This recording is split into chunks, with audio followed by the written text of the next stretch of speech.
Heart of Darkness is, as author Joseph Conrad said, a wild story of a journalist who becomes manager of a station in the African interior and makes himself worshipped by a tribe of savages.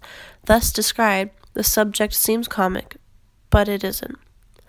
The novel is based off of Conrad's own experiences as the captain of a steamer. Heart of Darkness is set around the time Leopold II was ruling over Congo in the 19th century. He was the ruler of Belgium and sent Belgians to Congo in search of ivory, rubber, jewels, and other goods. The Belgians who invaded Congo got the okay from Leopold to suppress and enslave the natives to get the goods he sought out for. Heart of Darkness is the story of Charlie Marlowe, who works for a Belgian company. He travels to Africa and ends up searching for Kurtz, a man commonly talked about. What Marlowe has gathered from hearsay among his fellow workers is that Kurtz has gone totally crazy, but has somehow become a godlike figure among the natives. Heart of Darkness is a book oozing with symbolism. It isn't just a story of a man exploring the jungle in search of a lunatic who is worshipped by the natives. It is a story of the difference between good and evil, black and white, sanity and insanity. Some say that this novel is about the essential emptiness at the core of humanity and language. In the beginning of Heart of Darkness, we see a group of men aboard a ship by the name of the Nelly on the Thames River.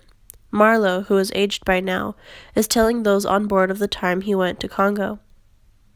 He tells them of all the seemingly deadly conflicts between the natives of Congo and the Belgians who settled there, as well as when he was able to find and separate Kurtz from the natives. Marlowe says he was there to see Kurtz become overtaken by madness, disease, as well as death. Kurtz, as we find out through the pages of Conrad's novel, was an agent of the company Marlowe worked for. People thought they knew Kurtz. They all thought he was someone with ambition, charisma, and could easily achieve greatness. Many thought he was a man who had a generous mind and a noble heart. Kurtz convinced many, even his fiancée, that that was the real him. When Kurtz gets exposed to the elements of Africa, however, he becomes enamored by greed. It says that the jungle got into his veins and consumed his flesh, that made him into a totally different person. He becomes even worse than the natives, who have a sense of decency and restraint.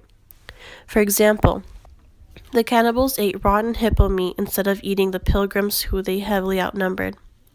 Of Kurtz, Marlowe said the powers of darkness have claimed him for their own.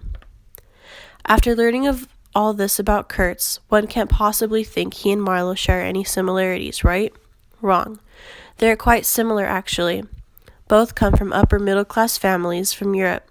Marlowe and Kurtz both are arrogant to some extent. Marlowe thinks he is above those with superior jobs within the company, while Kurtz sees himself as an unparalleled among the natives. Both lose touch with reality at least once in the novel. Marlowe in the dreamlike world of the jungle, and Kurtz with his power. As previously mentioned, this novel is rich in symbolism. A whited sepulchre is mentioned in the book. We can only assume the narrator, Marlowe, is talking about Brussels, where the company's headquarters is located. It implies death and confinement. There aren't any women who are consistent throughout the book, but there are few who are mentioned. Marlowe constantly says women are the keepers of the natives' illusions.